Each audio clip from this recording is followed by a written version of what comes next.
ఆత్మీయులైన ప్రేక్షకులకు నమస్కారం. నా పేరు డాక్టర్ చిరుమామిళ్ళ మురళీ మనోహర్. ఈ కార్యక్రమంలో ఒక ముఖ్యమైన విషయాన్ని తెలుసుకోబోతున్నాం. ఎంతోమందిని ఇబ్బంది పెట్టే సమస్య ఇది. ఎంతోమంది ఈమెయిల్స్ ద్వారా, ఫోన్స్ ద్వారా, ఎస్ఎంఎస్ల ద్వారా అడుగుతున్న సమస్య ఇది. ఇదే జుట్టు రాలటం. ఈ హెయిర్ ఫాల్ అనేది ఎంత పెద్ద సమస్య అయిందంటే చిన్నపిల్లల దగ్గర నుంచి పెద్దవాళ్ళ దాకా అందరినీ ఇబ్బంది పెట్టే సమస్య అయింది ఇది. నా దగ్గరకు వచ్చేటువంటి పేషెంట్స్లో దాదాపు 50% మంది ఈ జుట్టుకి సంబంధించిన సమస్యలనే చెబుతున్నారు. అంటే ఈ సమస్య ఎంత స్థాయిలో ఉందో అర్థం చేసుకోవచ్చు. ఇలాంటి ఈ హెయిర్ ఫాల్ గురించి, అలాగే దీనికి సంబంధించిన కొన్ని ఔషధాల గురించి ఈ కార్యక్రమంలో తెలుసుకుందాం. ముందుగా ఈ జుట్టు రాలుతున్నప్పుడు మనం కారణాల దిశగా ఆలోచించాలి. అసలు ఈ జుట్టు ఎందుకు రాలుతుంది, ఇది ముఖ్యం. ఇక్కడ చాలామంది అడుగుతూ ఉంటారు, జుట్టుకి ఏదన్నా ఒక ఔషధం చెప్పండి అని. కానీ ఇక్కడ ముఖ్యమైన విషయం ఏంటంటే, అసలు జుట్టుకి ఒక ఔషధం చెప్పాలంటే ముందుగా మీరు గ్రహించాల్సింది ఏంటంటే, జుట్టులో అసలు జీవమే లేదు. జీవం లేని దాని గురించి మనం ఇంకేం చెబుతాం అంటే అర్థం ఏంటంటే, చూడండి, మనం జుట్టుని కత్తిరించామనుకోండి, మనకి ఏ నొప్పి తెలియదంటే అర్థం ఏమిటి? దాంట్లో జీవం లేదు. జీవం లేని దాన్ని ఏం పెంచుతాం? ఇప్పుడు ఒక మొక్క ఉందనుకోండి, దాంట్లో అది జీవం ఉంటుంది కాబట్టి నీళ్లు పోస్తే ఆ మొక్క పెరుగుతుంది, దానికి ఎరువు వేస్తే పెరుగుతుంది. కానీ విచిత్రంగా జుట్టులో జీవమే ఉండని దాని గురించి మనం తాపత్రయపడుతున్నాం. అయితే ఇక్కడ ఒక విషయం మీరు గమనించాలి. జుట్టు పైన జీవం ఉండదు, కానీ మొదళ్లలో జీవం ఉంటుంది.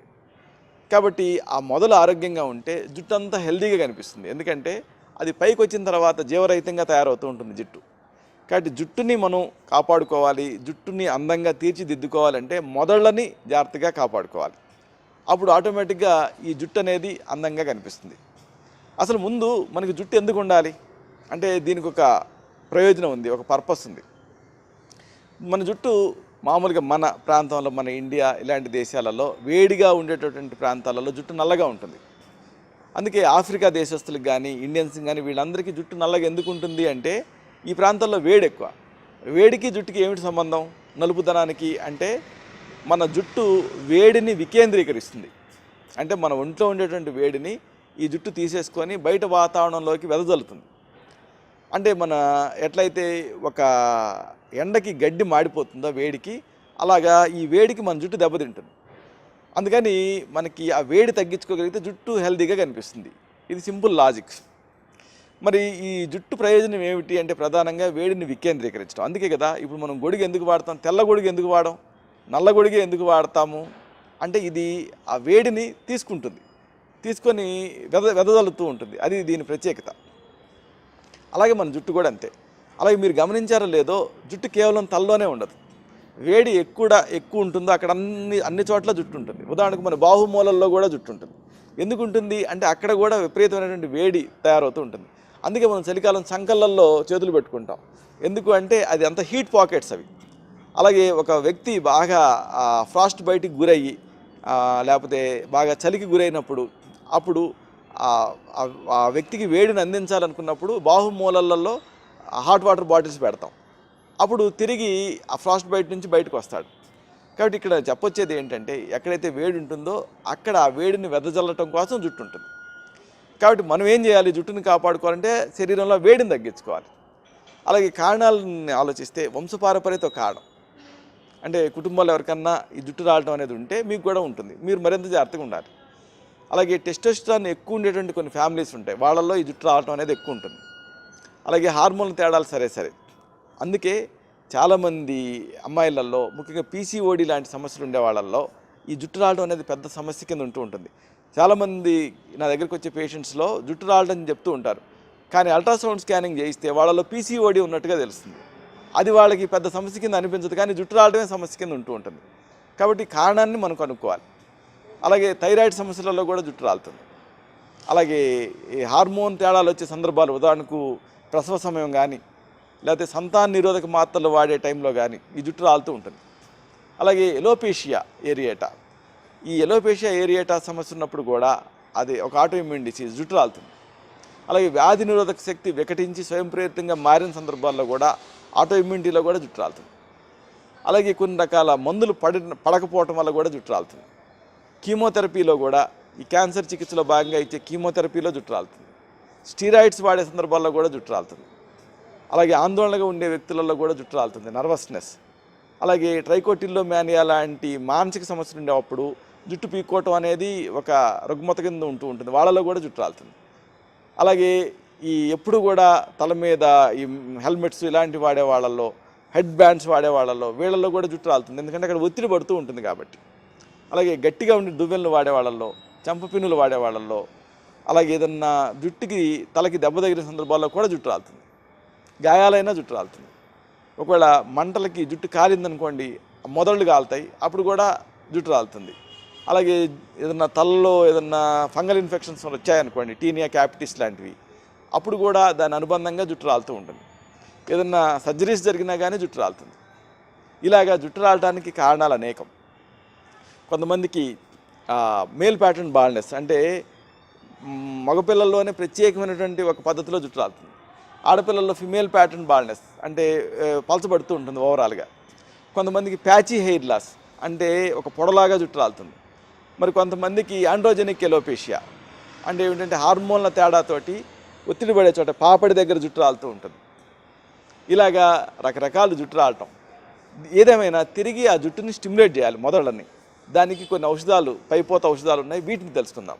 వీటిలో మొదటిది, దీనికి మీకు కావాల్సింది ఎండిన వేపాకుల పొడి 25 గ్రాములు, అలాగే ఎండిన బిర్యానీ ఆకు తాలూకు పొడి 25 గ్రాములు, అలాగే తులసి ఆకుల పొడి 25 గ్రాములు, అంటే తులసి ఆకుని ఎండబెట్టి పొడి చేసుకోవాలి 25 గ్రాములు. ఇలా సిద్ధం చేసుకోండి. అంటే ఏం చేస్తారు, ఈ వేపాకులను తెచ్చి ఎండబెట్టుకోండి, పొడి చేసుకోండి. ఇలాంటి ఈ వేపాకుల పొడి 25 గ్రాములు.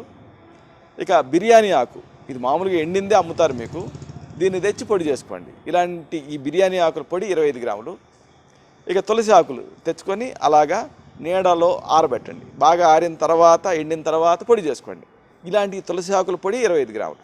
25, 25, 25 మొత్తం 75 గ్రాముల పొడి సిద్ధం అవుతుంది. దీన్ని ఒక డబ్బాలో నిల్వ చేసుకోండి. ఒక ప్లేట్లో ఎప్పటికప్పుడు ఒక 2 టేబుల్ స్పూన్లు ఈ పొడిని తీసుకొని దీనికి కొద్ది కొద్దిగా నీళ్లు కలుపుతూ జారుడు కింద తయారు చేసుకోండి, పేస్ట్ లాగా. దీన్ని తలకు పూసుకోండి, మర్దనా చేసుకోండి. అరగంట తర్వాత తలస్నానం చేయండి. ఇలా వారానికి ఒకసారి చేస్తూ ఉంటే ఆ వెంట్రుకల కుదుళ్ళు స్టిమ్యులేట్ అవుతాయి. దీంతో జుట్టు రాలటం అన్న సమస్య ఆగుతుంది. ఇలాంటిదే మరొక చక్కటి హెయిర్ ప్యాక్ తెలుసుకుందాం. ఇది ఒక కండిషనింగ్ హెయిర్ ప్యాక్. చూడండి, కండిషనింగ్ అనేది ఒక ఆసక్తికరమైన చికిత్సా విధానం. మామూలుగా మనం జుట్టు చెప్పుకున్నాం కదా, జుట్టు పైన ఏమి జీవం ఉండదు. జీవం ఉండనప్పుడు మనం హెయిర్ ఆయిల్ రాసినా, హెయిర్ ప్యాక్లు పెట్టినా ఏమిటి ఉపయోగం అని అనిపిస్తూ ఉంటుంది. కానీ ఇక్కడ లాజిక్ ఏమిటంటే జుట్టు మొదళ్లలో జీవం ఉంటుంది కాబట్టి వీటిని కండిషన్డ్గా ఉంచగలిగితే జుట్టు బాగా పెరుగుతుంది. ఇప్పుడు మనం పొలంలో నారు వేస్తాం కదా, నారుని ముందు ఏం చేస్తామంటే అలా వెదజల్లుతాం, కాస్త మొక్కలు పెరుగుతాయి కదా, అది చెల్లాచెదురుగా పెరుగుతాయి. వాటిని అన్నిటిని పీకి సాళ్ళల్లో వేస్తాం, ఒకదాని తర్వాత కరెక్ట్ స్పేసింగ్ ఇచ్చి సాళ్ళల్లో వేస్తాం. అప్పుడు ఆ మొక్క బాగా పెరుగుతుంది. అంటే ఏంటి, మన జుట్టుకి ఒక క్రమం, ఒక పద్ధతి ఉందనుకోండి, బాగా పెరుగుతాయి. దానికోసం కండిషనర్లు ఉపయోగపడతాయి. ఈ కండిషనర్ని ఎలా వాడాలి, ఒక చక్కటి కండిషనర్ తెలుసుకుందాం. నిమ్మ తొక్కలు, దీని పొడి 1 కప్పు. అంటే ఏమిటి, నిమ్మ తొక్కలను తెచ్చి ఎండబెట్టి పొడి చేసుకోండి 1 కప్పు. అలాగే గులాబీ పూరేకుల పొడి 1 కప్పు. అంటే గులాబీల్ని ఆ రేఖలంతా విడదీసి ఆరబెట్టి పొడి చేసుకోండి. ఆ పొడి 1 కప్పు. గులాబీ పూరేకుల పొడి 1 కప్పు. అలాగే మందార పువ్వుల పొడి 1 కప్పు. ఇది అంతే, మందార పువ్వుని తెచ్చుకొని ఎండబెట్టేసేసి పొడి చేసుకోవాలి 1 కప్పు. అలాగే కరివేపాకు, దీని పొడి 1 కప్పు. అంటే కరివేపాకుని తెచ్చి ఎండబెట్టి పొడి చేసుకోండి 1 కప్పు. అలాగే సీకాయ పొడి 1 కప్పు. సీకాయ ఎండిందే మనకు అమ్ముతారు, తెచ్చుకొని పొడి చేసుకోవాలి 1 కప్పు. ఇలాగ అన్నింటినీ కలపటమే. అంటే 1 కప్పు నిమ్మ తొక్కల పొడి, 1 కప్పు ఏమో గులాబీ పూరేకుల పొడి, 1 కప్పు ఏమో మందార పువ్వుల పొడి, 1 కప్పు కరివేపాకు పొడి, అలాగే 1 కప్పు సీకాయ పొడి. అన్నిటిని బాగా కలిపి ఒక పాత్రలో, ఒక డబ్బాలో నిల్వ చేసుకోండి. ఒక ప్లేట్లో ఎప్పటికప్పుడు 1 టేబుల్ స్పూన్ తీసుకొని దానికి 1 కోడిగుడ్డు లోపల ఉండే తెల్ల సొన కలపండి. కలిపేసేసి పేస్ట్లా చేయండి. దీన్ని తలకు పట్టించండి, అరగంట ఆగండి, తర్వాత కడిగేసుకోండి. దీన్ని తలస్నానం తర్వాత కూడా కండిషనర్ లాగా వాడాలి. అంటే ముందు ప్రయోగించాలి, తలస్నానం చేయాలి, తలస్నానం చేసిన తర్వాత మళ్ళీ దీన్ని ప్రయోగించి మళ్ళీ మామూలు నీళ్ళతో కడుక్కోవాలి. అప్పుడు ఆ కండిషనింగ్ ఎఫెక్ట్ దీనిపైన పడుతుంది. అంటే జుట్టు ఒక క్రమ పద్ధతిలో పెరుగుతుంది, ఎందుకంటే కండిషనింగ్ అయింది కాబట్టి జుట్టు బాగా పెరుగుతుంది. ఇలాంటిదే ఈ జుట్టు రాలటం సమస్యని చక్కదిద్దే మరొక పైపోత. దీనికి మీకు కావాల్సింది మెంతులు 2 టీ స్పూన్లు, అలాగే గోరింటాకు పేస్ట్ 1 కప్పు, ఇంకా పెరుగు 1/2 కప్పు. ఇలా సిద్ధం చేసుకోండి. ఈ మూడింటిని ఉపయోగిస్తూ ఔషధాన్ని తయారు చేసుకుని వాడుకుంటే వెంట్రుకల కుదుళ్ళు స్టిమ్యులేట్ అవుతాయి, జుట్టు బాగా పెరుగుతుంది. అంటే ఒక బౌల్లో ఇప్పుడు మనం చెప్పుకున్న ఈ పదార్థాలు తీసుకోండి. 2 టీ స్పూన్ల మెంతులు, అలాగే 1 కప్పు గోరింటాకు. మెంతుల్ని పొడి చేసి తీసుకోండి, గోరింటాకుని పేస్ట్ చేసి తీసుకోండి. ఇలా తీసుకొని దీనికి 1/2 కప్పు పెరుగు కూడా కలపండి. అన్నిటినీ కలపాలి. అంటే 2 టీ స్పూన్ల మెంతుల పొడి, 1 కప్పు గోరింటాకు పేస్టు, అలాగే 1/2 కప్పు పెరుగు అన్నిటినీ కలిపి తలకి పట్టించండి. ఒక అరగంట ఆగండి. తర్వాత తల స్నానం చేయండి. ఇది తలలో ఉండేటువంటి ఆ వేడిని తగ్గిస్తుంది. తగ్గించడం ద్వారా జుట్టు రాలటం అన్న సమస్యని చక్కదిద్దుతుంది. కొత్త జుట్టు పెరగటానికి ఇది సహకరిస్తుంది. ఇలాగ మీకు అనువైన ఒక పైపోత లేపన ఔషధం వాడుకుంటూ ఆహారపరంగా జాగ్రత్తలు తీసుకోవాలి. చెప్పుకున్నాం కదా, మీ జుట్టు రావటం సమస్యకి రక్తహీనత కారణం అనుకోండి, పైపోత ఔషధాలు రక్తహీనతను ఎట్లా చక్కదిద్దుతాయి? లేదు కాల్షియం లోపం ఒక సమస్య అనుకోండి, పైపోతగా మనం ఇప్పుడు వాడిన ఈ ఔషధాలు కాల్షియం లోపాన్ని ఎలా చక్కదిద్దుతాయి? లేదు ఒక ఆందోళన ఒక సమస్య అనుకోండి, పైన మనం ఎన్ని పూసుకుంటే మాత్రం మీకు ఆందోళన కారణంగా జుట్టు రాలుతున్నప్పుడు అది ఎట్లా కరెక్ట్ అవుతుంది? కాబట్టి ఇంటర్నల్గా కారణాల మీద కూడా దృష్టి పెట్టాలి. వాటన్నిటిని చక్కదిద్దుకోవాలి. తేలిగ్గా జీర్ణమయ్యే ఆహారాలు తీసుకోండి, మలబద్ధకం లేకుండా చూసుకోండి, ఆలస్యంగా జీర్ణమయ్యే ఆహారాలు మానేయండి, మానసికంగా సంతోషంగా ఉండండి. జుట్టు రావడానికి దారితీసే ప్రతి కారణాన్ని కరెక్ట్ చేసుకోండి. అయినప్పటికీ మీకు ఈ సమస్య ఉంటే అప్పుడు దీనికి ఏదైనా వ్యాధులు కారణమా అనేది చూడాలి. థైరాయిడ్ సమస్య, పీసీఓడి సమస్య, రక్తహీనత, కాల్షియం లోపమా, ఏమిటి ఈ సమస్య అనేది చూడాలి. అలాగే మీ బాడీ టైప్ని కూడా అనలైజ్ చేయాలి.